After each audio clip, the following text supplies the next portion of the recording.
Kwa mashehe watachagua ni misikiti gani na sehemu gani. Lakini mwezi huu wa Ramadhani tutafuturisha misikiti 45.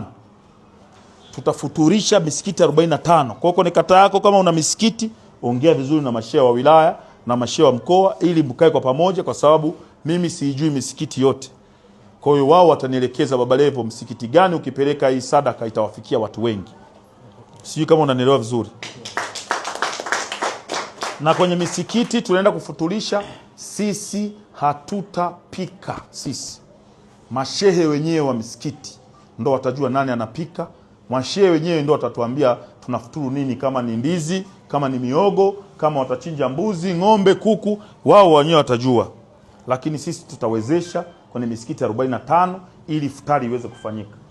Najua ni gharama na mawabunge wengine hawawezi kufanya, kwa sababu ukiangalia kata yangu misikiti 45, tafsiri yake hiyo minimum ikikutoka itakutoka milioni 40 au 30 minimum.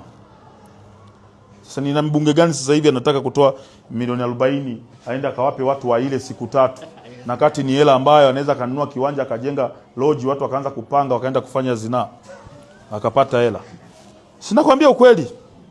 Lakini moyo wangu mimi umekuwa mgumu sana, kwa sababu kwanza naona watu wa Kigoma walinipa sifa ambayo ni over ya nguvu nilonayo.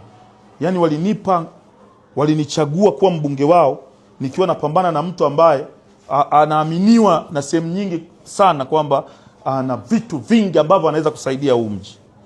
Lakini roho ndio inaweza kusaidia watu, kwa sababu kurudi hapa, hii narudi Kigoma, hii ni mara ya 11 tangu nimechaguliwa.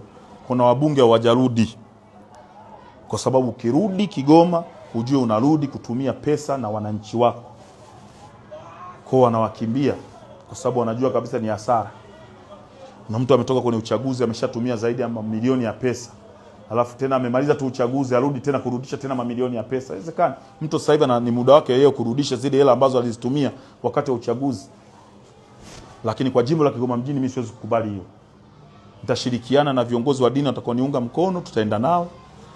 Wao ni wa Kikristo, wao wa Kiislamu, ambao hawataniunga mkono, huwezi kumlazimisha mtu.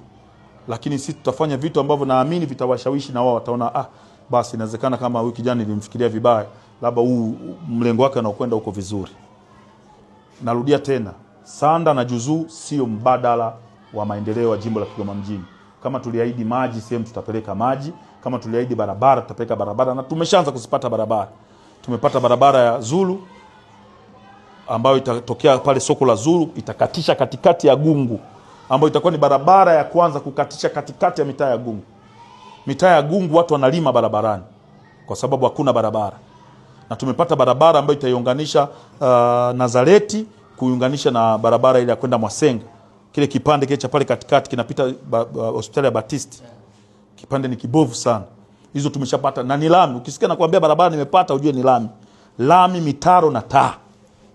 Hizo ndo barabara mimi nasikia raha nikiona zinajengwa jimbo la Kigoma mjini. Ukiniletea matope na kuona kama vile unaniletea barabara ambazo wakati wa mvua ni matope, wakati wa jua ni vumbi. Yaani hamna muda ambao unatufanya tupumue na hiyo barabara ulituletea. Nakwambia ukweli.